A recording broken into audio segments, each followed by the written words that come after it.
The massive crystal chamber hummed with quiet energy as beings from across the galaxy gathered for another session of the Galactic Council. Ambassador Hyun-Woo Kim walked slowly through the towering halls, his simple black suit looking plain, next to the colorful robes and shining armor worn by other species. Most of the alien representatives barely noticed him as he passed by. Hyun-Woo had been Earth's main voice in the council for 3 years now.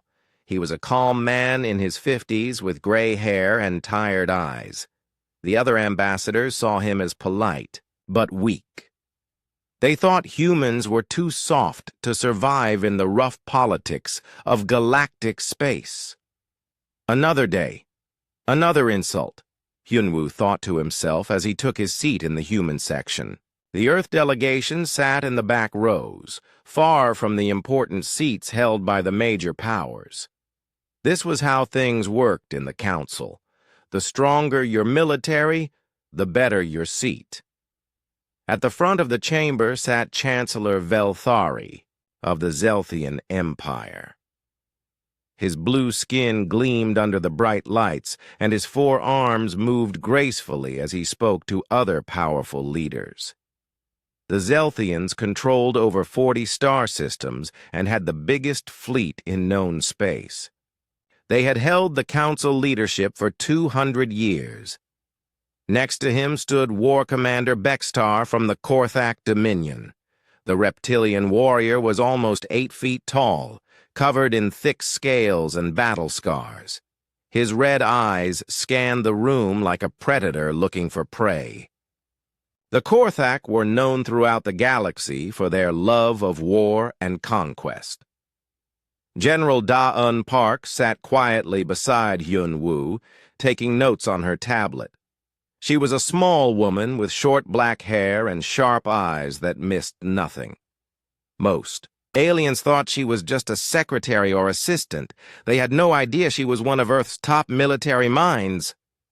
"The usual crowd today," Da-Un whispered to Hyun-Woo in Korean. "Velthari looks pleased about something." Hyun-Woo nodded. He had learned to read the political winds in this place.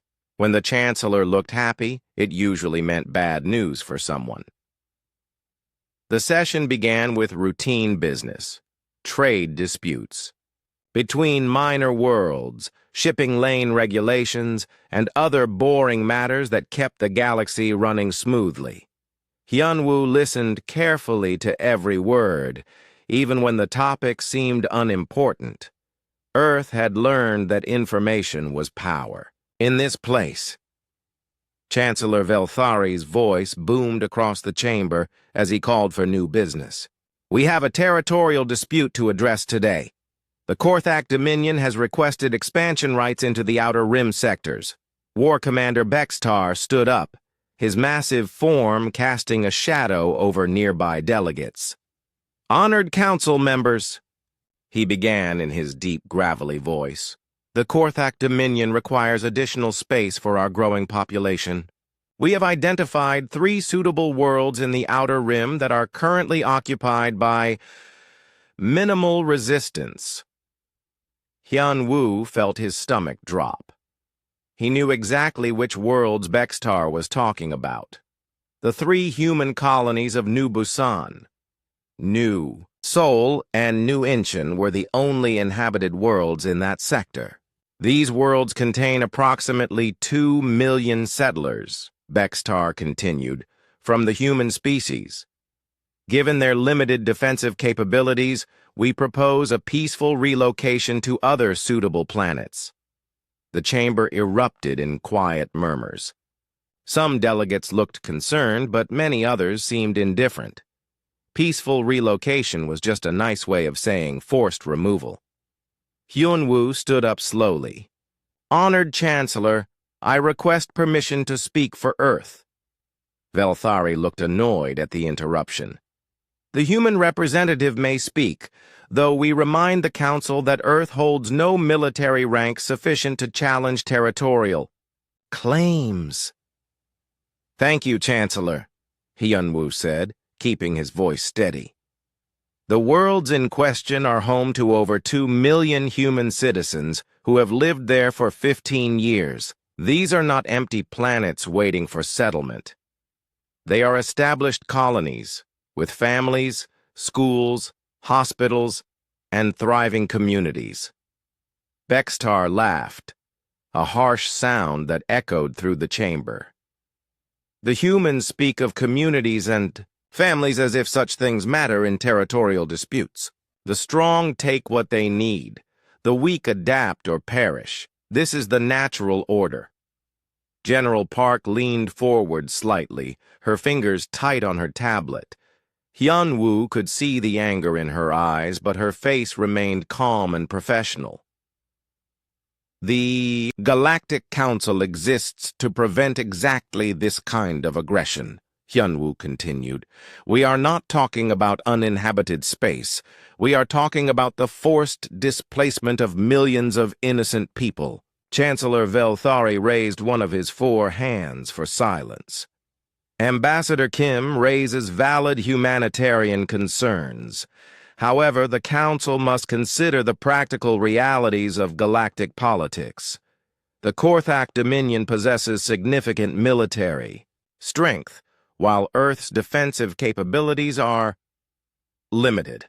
The insult was clear to everyone in the room. Earth was too weak to protect its own people. Perhaps, suggested Ambassador Korth from the Helian Collective, we could arrange compensation for the human settlers. Credits for relocation, new planet assignments, that sort of thing. Other delegates nodded in agreement. This seemed like a reasonable compromise to them. They would buy off the humans and let the Korthak take what they wanted. Hyun-woo looked around the chamber at faces that showed boredom, indifference, or barely hidden contempt. These beings saw humans as primitive, newcomers who did not understand how the galaxy really worked. The people of New Busan, New Seoul, and New Incheon are not for sale, Hyun-woo said firmly. They have the right to live in peace on worlds they have made their homes. War Commander Bextar stepped forward menacingly. Rights are earned through strength, human. Your species has been in space for barely 30 years. You know nothing of galactic realities. I know that might does not make right, Hyun-woo replied. The Korthak commander's laugh was even harsher this time. Spoken like a truly weak species. No wonder you require protection from your betters. General Park's hand moved slightly toward her communications device, but she stopped herself. This was not the time. Chancellor Velthari called for a vote.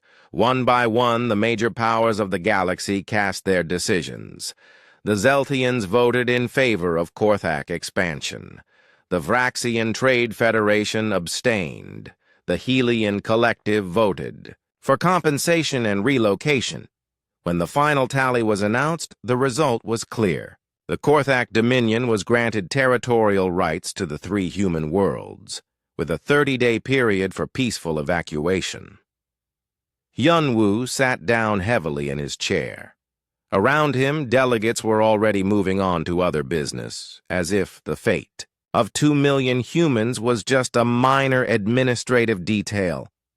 Sir, General Park whispered in Korean, I need to send a message to Earth Command immediately. Hyun-woo nodded slowly. Tell them the Council has made its choice, and Dae-eun, make sure you use the priority channel. As the session continued with discussion of trade regulations and mining rights, General Park quietly activated a secure communication device hidden in her tablet. She typed a short message in a code that looked like routine diplomatic correspondence. Council. Vote complete.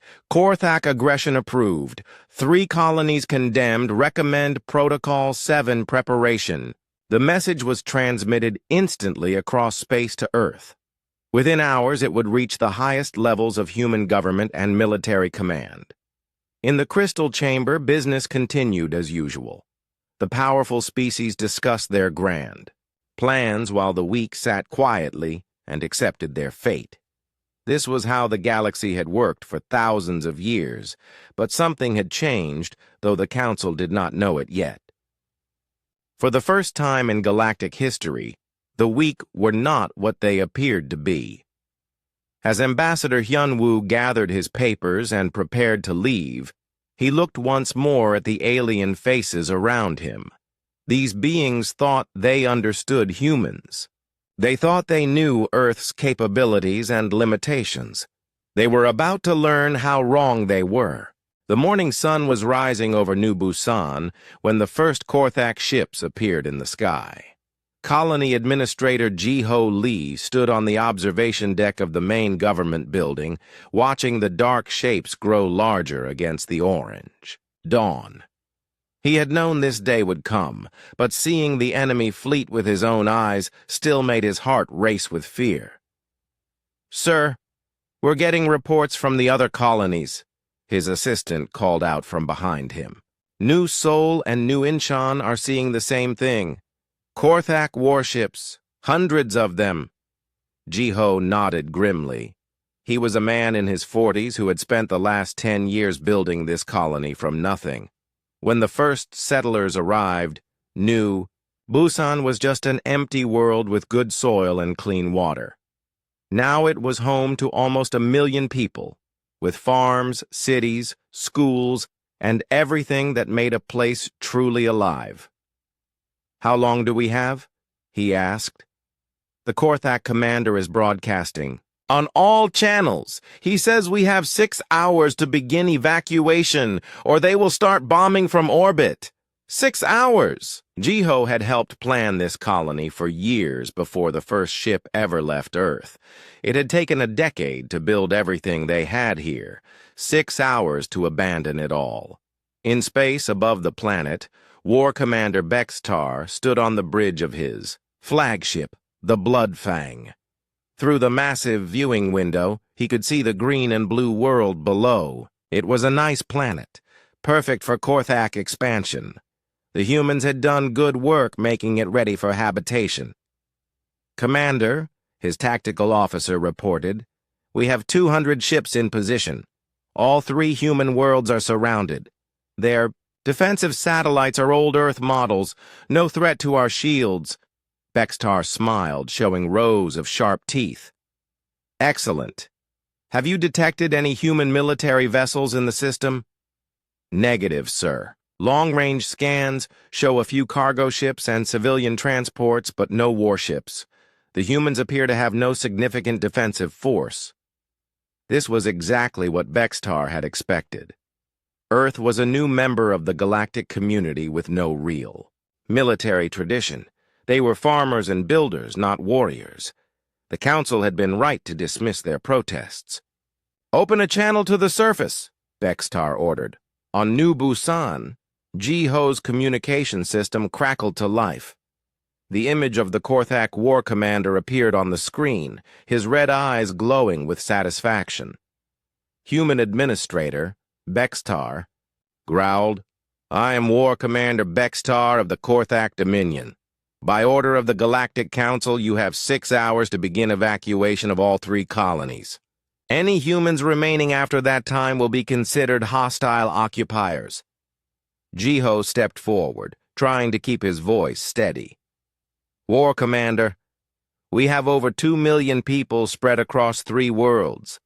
6 hours is not enough time to evacuate even a small city, much less entire planets." Bexatar's laugh was cold and harsh. "That is not my concern, human. The Council has spoken. These worlds now belong to the Korthak Dominion. I suggest you work quickly." The transmission cut off, leaving Ji-Ho staring at a blank screen. Around him, his staff looked scared and helpless. They all knew what this meant. Even if they started evacuating immediately, they could not possibly save everyone in time. "Sir," his communications officer said quietly, "we're getting emergency calls from every city on the planet. People want to know what to do." Ji-Ho closed his eyes for a moment, thinking of all the families he had watched grow up here. Children who had been born on New Busan and had never seen another world. Elderly couples who had come here to build their dream homes. Farmers who had spent years making the soil perfect for Earth crops. "Broadcast on all channels," he said finally.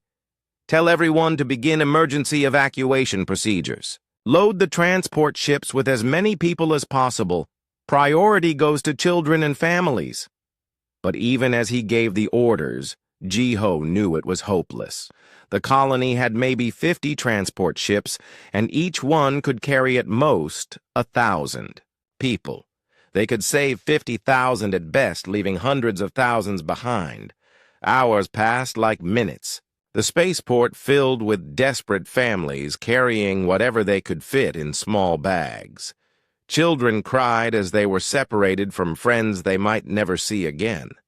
Old people sat quietly on benches, too tired to run anymore. Ji-ho walked through the crowds, trying to offer comfort where he could. A little girl tugged on his jacket and asked why the scary ships were in the sky. He knelt down and told her they were going on a great adventure to see other planets. He did not tell her that most of them would never leave this world alive. As the deadline approached, only a fraction of the population had been evacuated. The lucky ones were already in space, heading for other human colonies. The rest waited, in their homes or gathered in the cities, hoping for a miracle that would not come. "Sir," his assistant said with tears in her eyes, "it's time."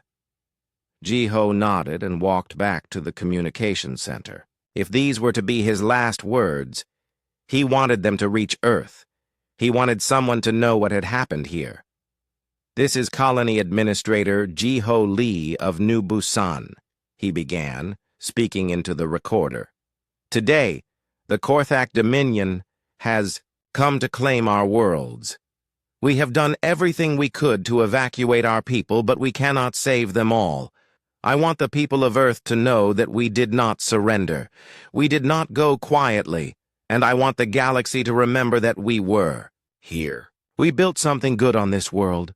We raised families and grew food and lived in peace. If that is not worth protecting, then the Galactic Council has forgotten what civilization means." He paused, looking out the window at the Korthak ships, hanging in the sky like dark angels of death. "To my wife Soo-jin back on Earth, I love you. To my children, be proud of what we built here. And to the leaders of Earth, remember us when you decide what kind of species humanity will become among the stars." Ji-ho ended the recording and sent it toward Earth on a tight beam transmission. With luck, it would reach home before the Korthak jammed all communications. In space, War Commander Bextar checked his chronometer. The 6 hours were up. "Commander," his weapons officer reported, "all ships are in position. We can begin orbital bombardment on your order." Bextar looked down at the world below, seeing the lights of human cities scattered across the continents. In a few minutes, those lights would go out forever. "Begin the bombardment," he ordered.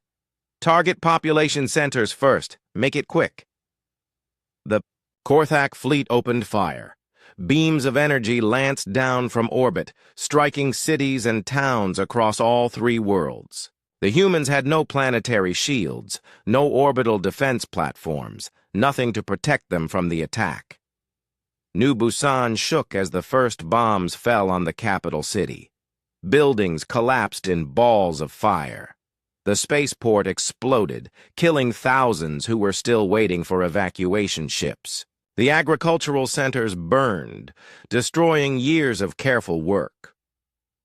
Ji-ho felt the building shake around him as the bombardment reached the government district.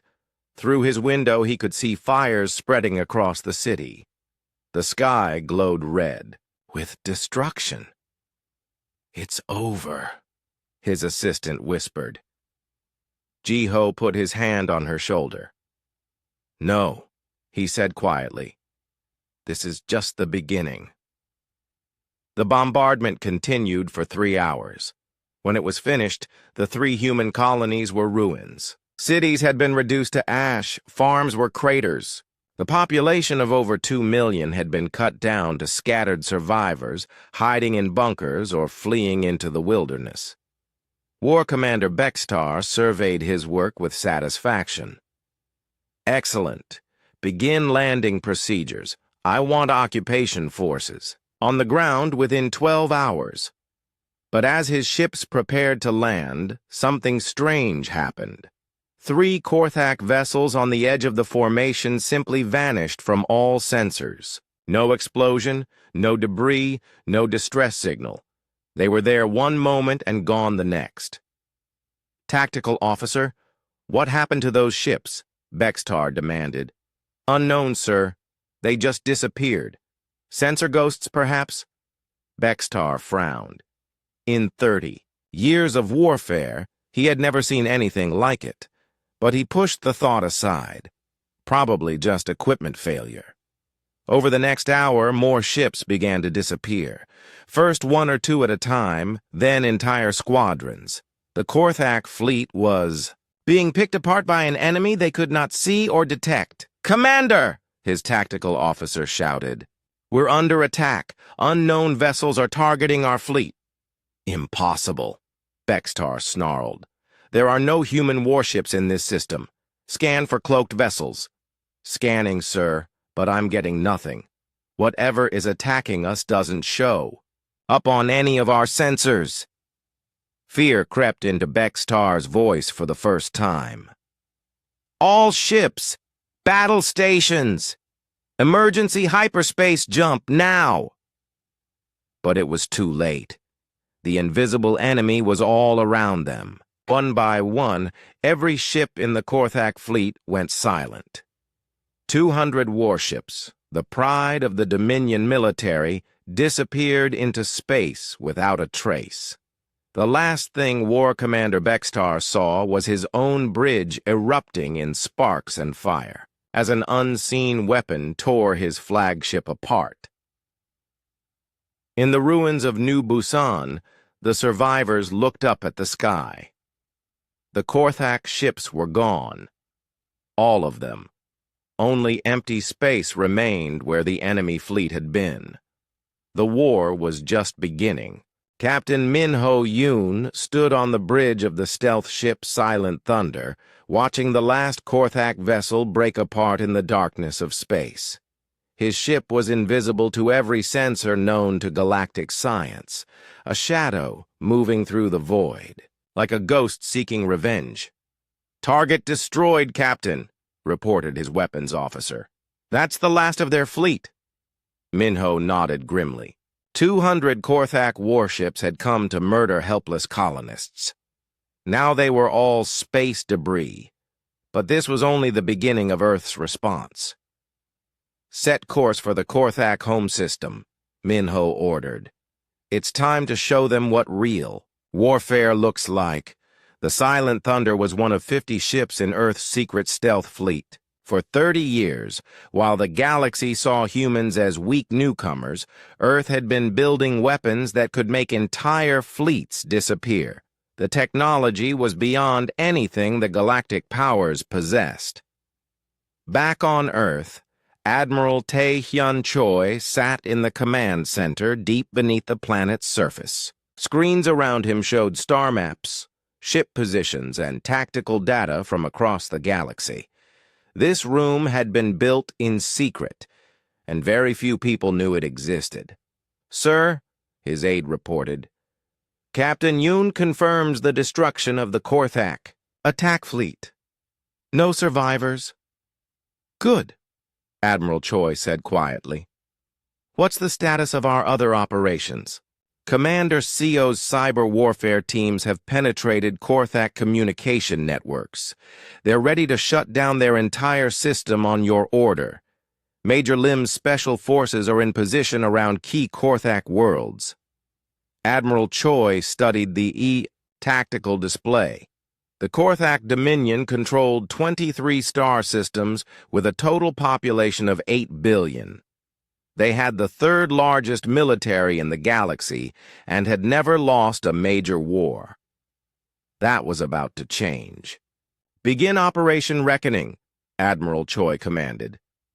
Across Korthak space, Commander Yuunji Seo's cyber attacks began. From her hidden base on a moon in neutral territory, she sent invisible signals that wormed their way into every Korthak computer system. Military networks, civilian communications, orbital defense platforms, even traffic control systems began to fail. "This is too easy," Yunji muttered as she watched Korthak security try desperately to stop her attacks. "Their encryption is at least 50 years behind ours." Within minutes, the Korthak military had lost contact with half their fleets. Orbital defense stations began firing on each other as their computer systems were turned against them. Civilian populations found themselves cut off from news and communication as their networks crashed. On the Korthak capital world of Krex Prime, panic spread through the government buildings. Defense Minister Voxtal stood in the emergency command center, watching his empire's defenses crumble in real time. "How is this possible?" he demanded. "The humans are primitives. They barely understand galactic technology." His chief technician looked up from his console with terror in his eyes. "Sir, whatever is attacking our systems is at least a century ahead of our best technology. It's like they know exactly how our networks function. They did know. For 30 years, Earth's intelligence services had been studying every major galactic power. They knew the Korthak systems better than the Korthak themselves." Major Dong-Woo Lim crouched in the shadows outside the Korthak military headquarters on Krex Prime. His team of 12 Special Forces soldiers had infiltrated the most heavily defended world in Korthak space without triggering a single alarm. Their advanced stealth suits made them invisible to both electronic sensors and the naked eye. "Dragon team in position," he whispered into his comm device. "Targets identified and locked." Around the galaxy, similar teams were moving into position, on every major Korthak world. Earth's special forces had trained for decades for missions like this. They knew the layout of every important Korthak facility, the habits of every key leader, and the weaknesses of every security system. "Execute," came the order from Earth Command. Major Lim's team moved like ghosts through the military complex. Guards fell unconscious without ever seeing their attackers. Security cameras showed empty corridors, even as human soldiers walked right past them. Locked doors opened as their electronic systems were overridden by Earth's advanced technology. In the command center, Defense Minister Voxtal was trying to coordinate a response to the cyber attacks when the lights went out. Emergency power kicked in a second later, but when the lights came back on, all of his senior officers were unconscious on the floor. "What happened?" Voxtal shouted. "Guards! Guards!" A voice spoke from the shadows near the door. "Your guards are sleeping, Minister. They're not permanently harmed, but they'll be unconscious for several hours." Major Lim stepped out of the darkness, his stealth suit shifting from invisible to visible. To Voxtal, it looked like a human soldier had materialized out of thin air. "This is impossible," Voxtal gasped. "You're human. How did you get past our defenses?" "Very carefully," Lim replied. He gestured to his team, who were placing small devices around the room. "These are quantum charges. They'll destroy this entire facility in exactly 10 minutes. I suggest you order the immediate withdrawal of all Korthak military forces." "You're insane!" Voxtal snarled. "The Korthak Dominion has fleets throughout the galaxy. We'll crush your pathetic species." Major Lim activated a holographic display from his wrist device. It showed star maps of Korthak space with red indicators appearing on every major world. "Your fleets no longer exist," Lim said calmly. "In the past 4 hours, Earth forces have eliminated every Korthak military vessel in space. Your orbital defense platforms are offline. Your communication networks are compromised, and my teams have placed quantum charges in the command centers of every world in your empire." Voxtal stared at the display in horror. The red indicators covered every important Korthak installation. Military bases, government centers, weapons factories, shipyards, all targeted for destruction. "This is war," Voxtal whispered. "No," Major Lim replied. "War is when two sides fight. This is extermination of your ability to make war on others. You have 10 minutes to send a galaxy-wide surrender message, or every military installation in Korthak space will be destroyed." Back in space, Dr. So-Young Han watched from the observation deck of her research ship as human weapons turned the Korthak orbital shipyards into expanding clouds of debris. The weapons she had designed could crack through any known shield in seconds and destroy targets with surgical precision. "The particle beam arrays are working perfectly," she reported to Admiral Choi. "We can eliminate specific buildings without harming nearby civilian areas." This was important to Earth's strategy. They wanted to destroy the Korthak military completely, but they had no interest in killing innocent civilians. The weapons Dr. Han had created could tell the difference between a weapons factory and a hospital, between a military base and a school. On Krex Prime, Defense Minister Voxtal looked at the countdown timer on Major Lim's device. 8 minutes remaining. Around him, his unconscious officers were beginning to stir, but they were still too groggy to be of any help. "You humans are monsters," Voxtal said. "We're the monsters?" Major Lim's voice turned cold. "Your forces just murdered 2 million colonists who never harmed anyone. Children, families, elderly people who only wanted to live in peace. You turned 3 beautiful worlds into graveyards. That was war. The strong take from the weak. Then, you should understand what happens when you attack someone stronger than yourself. 6 minutes remaining." Voxtal's hands shook as he reached for the communication console. He had spent his entire life believing that the Korthak were the greatest warriors in the galaxy.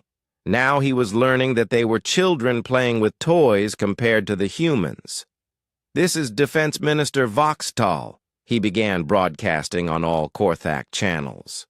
"I hereby order the immediate surrender of all Korthak military forces. All ships are to stand down. All weapons are to be deactivated. All military personnel are to surrender to human forces." Major Lim nodded and deactivated the quantum charges. "Wise choice, Minister." Across Korthak space, the surrender order went out, but for most military units, it was already too late. Earth's stealth ships had destroyed the majority of the Korthak fleet. Their orbital defenses were offline.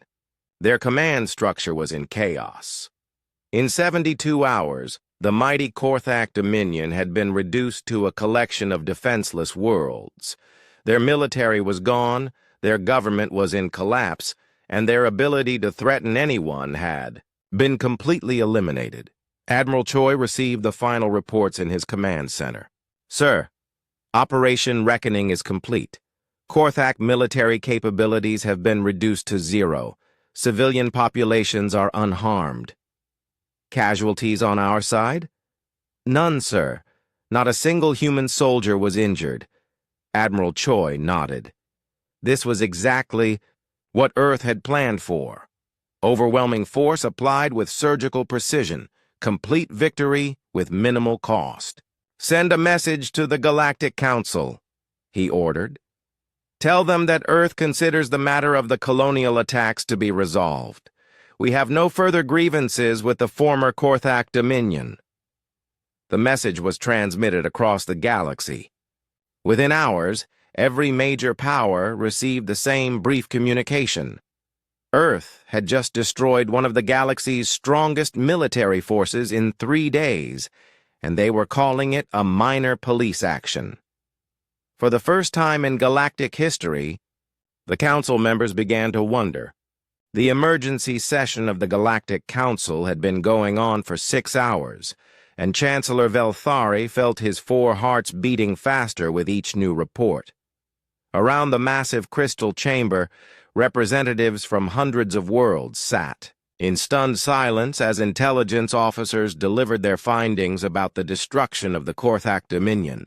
"The final count is confirmed," announced Director Krishan of Galactic Intelligence. 200 Korthak warships destroyed with no survivors. Every major military installation across 23 star systems eliminated. Total Korthak military casualties, approximately 4 million personnel. Human casualties, 0. A ripple of fearful whispers spread through the chamber. 0 casualties. The humans had completely destroyed one of the galaxy's major military powers without losing a single soldier. Intelligence Chief Wu Jin Kang sat quietly in the human section, watching the alien faces around him with hidden satisfaction. For 30 years, he had been building the most sophisticated spy network in galactic history. Every species, every government, every military had been studied, catalogued, and prepared for. "How is this possible?" demanded Senator Korax from the Vraxian Trade Federation. "Our intelligence showed that Earth has maybe 50 outdated warships and basic planetary defenses. Where did they get the technology to destroy the Korthak so completely?" Director Krishan activated a holographic display showing blurry images of ships that seemed to flicker in and out of existence. "These are the only visual records we have of the human attack fleet. Our best analysis suggests they possess stealth, technology far beyond anything in our databases." Ambassador Yuri Nam stood up slowly from the human delegation. She was a woman in her 30s with a calm expression that gave away nothing.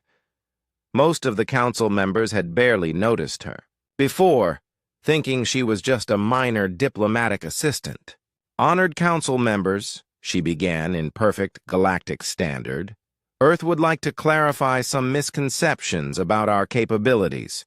Chancellor Velthari's blue skin had turned pale. "The human representative will speak." "Thank you, Chancellor.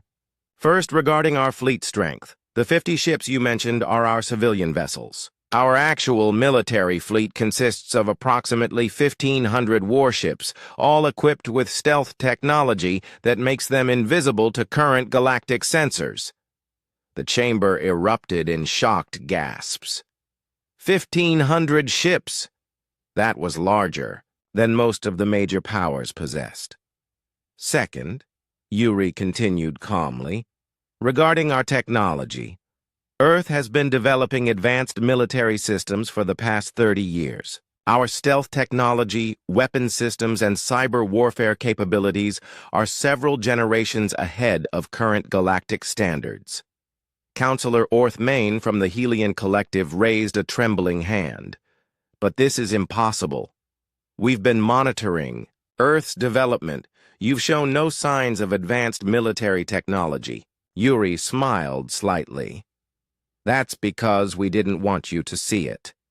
For 3 decades, Earth has maintained 2 separate technology tracks, one for peaceful galactic interaction and one for military defense. We've been very careful to show only what we wanted you to see." Intelligence Chief Kang activated his own holographic display, showing detailed schematics of alien ships and installations. "We know the shield frequencies of every Zelthian battleship. We have the technical specifications for Vraxian trade vessels. We understand the command structure of every major military in the galaxy. We know your weaknesses because we've been studying you since the day we joined the council. The implications hit the chamber like a physical blow. The humans hadn't been learning from the galaxy's advanced civilizations. They had been studying them like specimens in a laboratory. "This is an outrage," Chancellor Velthari shouted, his forearms waving angrily. "Earth has violated every principle of galactic trust. You've been spying on your allies." "Allies?" Yuri's voice turned cold. 3 days ago, this council voted to give our colonies to an aggressive species that murdered 2 million innocent people. What kind of allies abandoned their partners to genocide? Admiral Tae-hyun Choi's image appeared on the main display screen, broadcasting from Earth. He was a man in his 60s, with gray hair and eyes like steel. Behind him, the walls showed star charts covering the entire galaxy. "Council members," Admiral Choi began, "I am Admiral Tae-hyun Choi, Commander of Earth's military forces. I want to show you something that will help explain our perspective on galactic politics." The display changed to show a real-time view of space around the Council's home worlds. Slowly, shapes began to appear as human stealth ships dropped their invisibility. Massive warships materialized around every major planet in the galaxy, including the heavily defended core worlds of the great powers. "These are just a fraction of our fleet," Admiral Choi said calmly. "Right now, human ships are positioned within, striking distance of every important world in galactic space. We could have done to any of you what we did to the Korthak at any time in the past decade." Senator Korex jumped to his feet. "This is a threat. You're threatening the entire galaxy." "No," Admiral Choi replied. "We're explaining why we're not a threat. Earth has had the power to conquer the galaxy for years. We chose not to use it.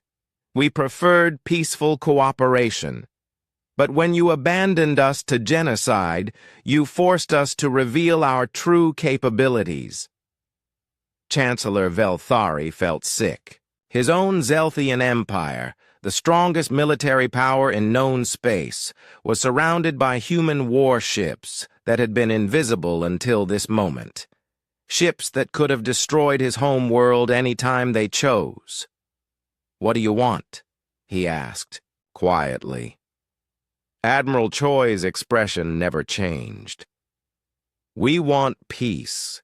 Real peace, not the fake peace where strong species prey on weak ones. We want a galaxy where strength is used to protect innocents, not to exploit them." "And if we refuse?" demanded War Minister Kexvar from the Draconian hegemony.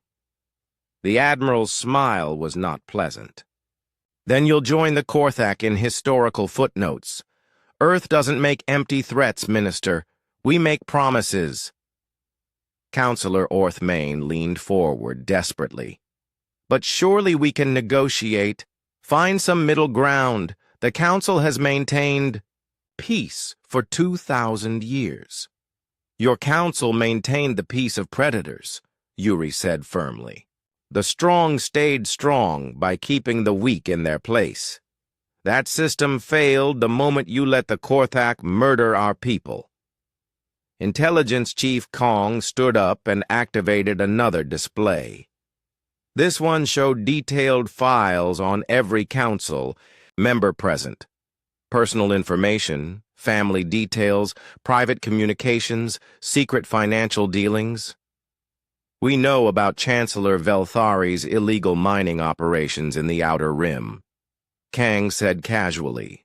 "We know about Senator Korex's bribes from weapons manufacturers. We know about War Minister Kexavar's plans to attack the Helian Collective next year."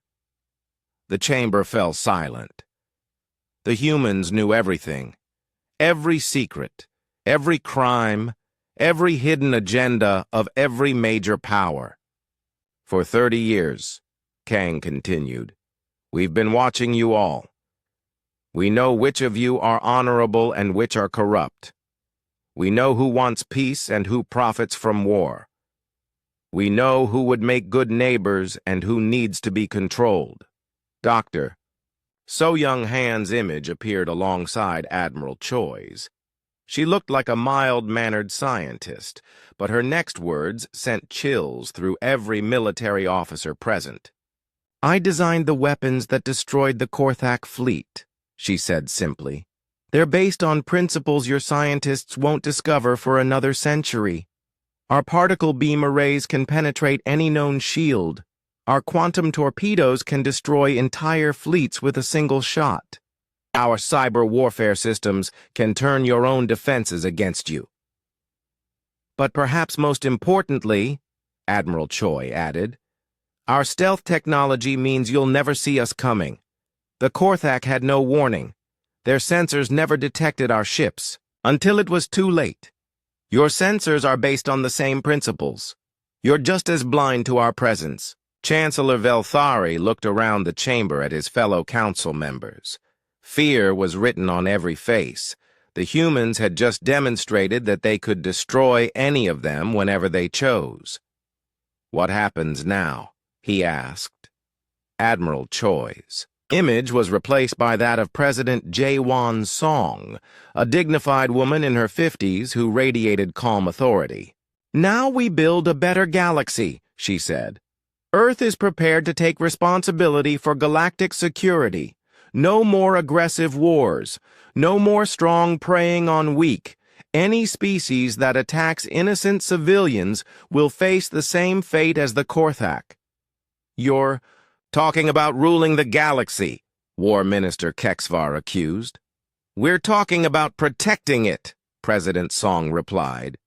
Earth has no interest in governing other species. We want every world to be free to develop according to its own culture and values, but we will not allow genocide, slavery, or aggressive conquest. And who decides what counts as aggression? Senator Korex demanded. President Song's smile was gentle but firm. We do!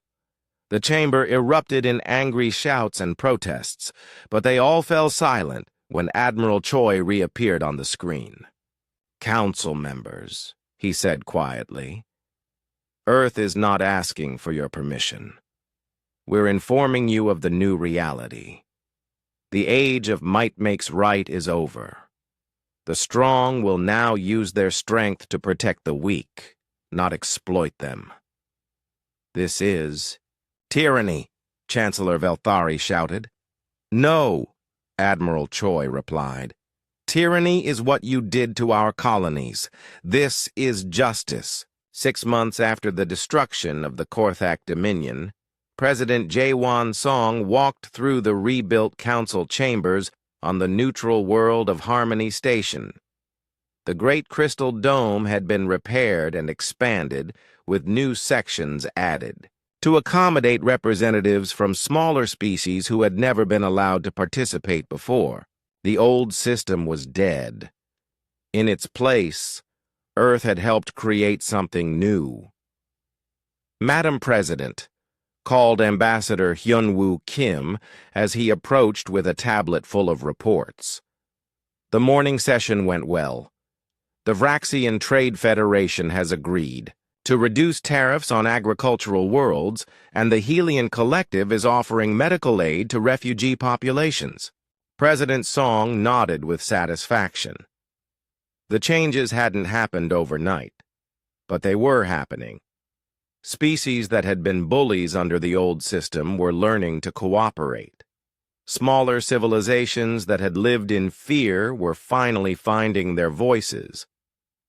Any resistance today? She asked.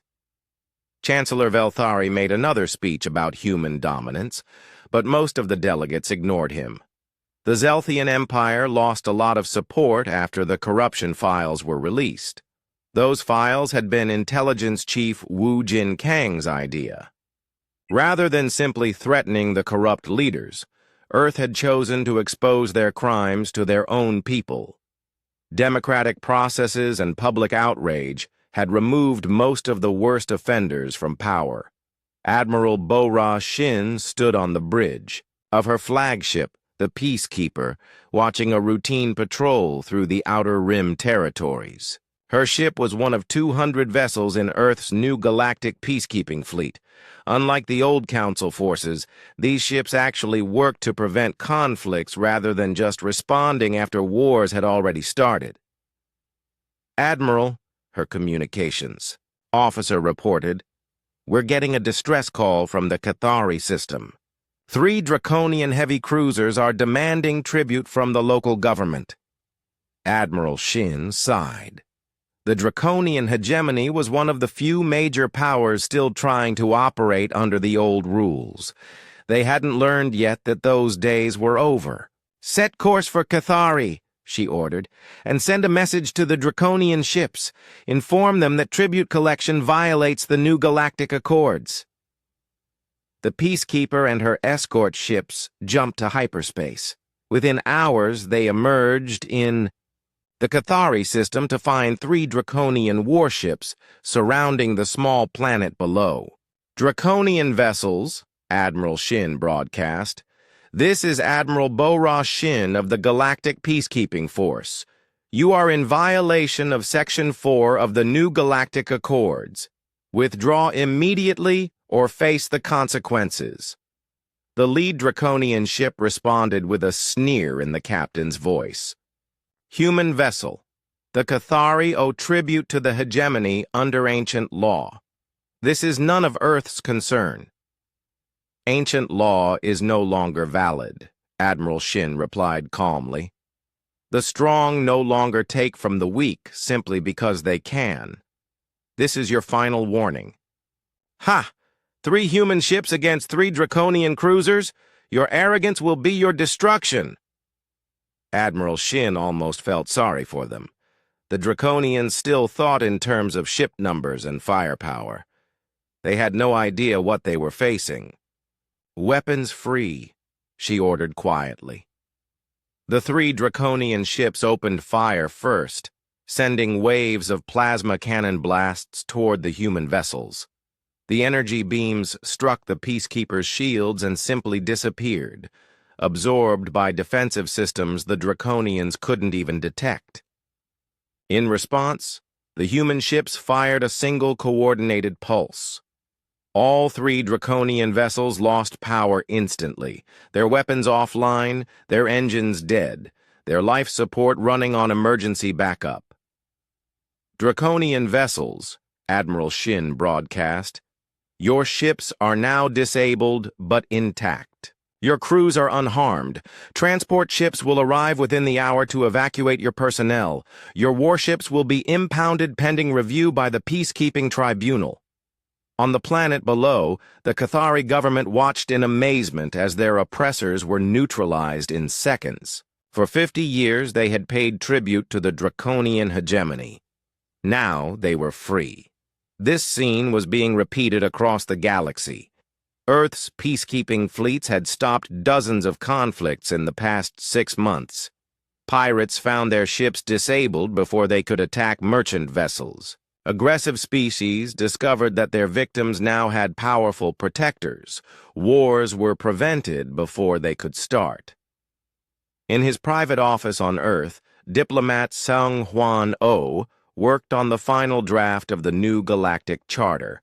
The document would replace the old council system with something based on cooperation rather than domination. "Article 15, he read aloud to his assistant. "No species may attack, invade, or demand tribute from another species without justification reviewed and approved by the Galactic Tribunal." "Sir," his assistant asked, "what happens if a major power refuses to sign the charter?" Sheng Huan looked out his window at the construction yards where new peacekeeping ships were being built. "Then they'll learn what happened to the Korthak." The threat was rarely needed anymore. Most species had seen the demonstration of human power and chosen cooperation over conflict. The few that still resisted were finding themselves increasingly isolated as their neighbors embraced the new order. On the former Korthak world of Krex Prime, reconstruction was nearly complete. The humans had rebuilt the cities they'd destroyed, but this time as centers of learning and culture rather than military power. Former Korthak warriors were being retrained as engineers, teachers, and medical workers. General Dayun Park walked through the new university district with former Defense Minister Voxtal, who now served as the planet's education coordinator. The transformation had been remarkable. "I still don't understand you humans," Voxtal said, as they watched Korthak children playing in a park where weapons factories had once stood. "You had the power to enslave us all. Instead, you're helping us build a better society." "That's the difference between strength and cruelty," General Park replied. "True strength protects others. Cruelty just destroys. But why help your former enemies?" General Park watched a group of mixed-species children playing together, human and Korthak and others, all laughing and having fun. "Because we want a galaxy where all children can grow up safely. That means turning enemies into friends." Back on Harmony Station, the evening session of the new Galactic Assembly was coming to order. Representatives from over 1,000 species filled the expanded chambers. Many were from small worlds that had never had a voice in galactic politics before. President Song took her place at the speaker's podium, but not in the position of dominance that the old chancellors had claimed. The human section was just one, among many, distinguished only by the quiet confidence of people who knew they had the power to enforce their ideals. "Today," President Song announced, "we received formal applications for membership from 47 new species. The galaxy is becoming more connected, more cooperative, and more peaceful with each passing month." Scattered applause filled the chamber. Not everyone was happy with the changes, but even the resistors had to admit that wars were decreasing, trade was increasing, and smaller species were thriving under the new system. "However," President Song continued, her voice becoming serious, "peace requires eternal vigilance. Just yesterday, our peacekeeping forces stopped 3 separate conflicts before they could escalate. The Tarkarian raiders attempted to attack a refugee convoy. The Keldan Empire tried to seize mining rights from the Gorlan Republic, and a group of Zelthian separatists planned terrorist attacks on civilian targets." She paused, letting her words sink in. "All of these threats were neutralized with minimal force. The aggressors are now facing justice through proper legal channels. The potential victims are safe." In the audience, the remaining members of the old guard shifted uncomfortably. They understood the message. Earth was watching everything, protecting everyone, and enforcing justice with overwhelming but carefully controlled power. The old galaxy was ruled by fear, President Song said. "The strong stayed strong by keeping others weak. The new galaxy is built on hope. The strong use their strength to lift others up." As the session ended, delegates filed out into the station's common areas. Representatives from dozens of species mingled freely, discussing trade agreements, cultural exchanges, and joint scientific projects. The atmosphere was one of optimism and cooperation. Ambassador Hyun-Woo Kim stood in the observation lounge, looking out at the stars. Ships from hundreds of different worlds moved peacefully through space, no longer worried about pirates or aggressive neighbors. "It's working," Ambassador Yuri Nam said as she joined him at the window. "The galaxy is actually becoming peaceful." "For now," Hyun-Woo replied. "There are still those who miss the old days. Chancellor Velthari, War Minister Kexvar, others who profited from conflict. And if they try to return to the old ways?" Hyun-Woo smiled grimly. "Then they'll meet the same fate as War Commander Bextar." In a secure facility on Earth, the former Korthak War Commander's final message played on a loop for new Galactic intelligence recruits. It had been recorded just before his ship was destroyed, transmitted on an emergency frequency that Earth's forces had allowed through. "We thought humans were weak because they showed mercy," Bexitar's voice said through the static. "We never realized their mercy was a choice, and we made them choose otherwise." The recording served as a reminder and a warning.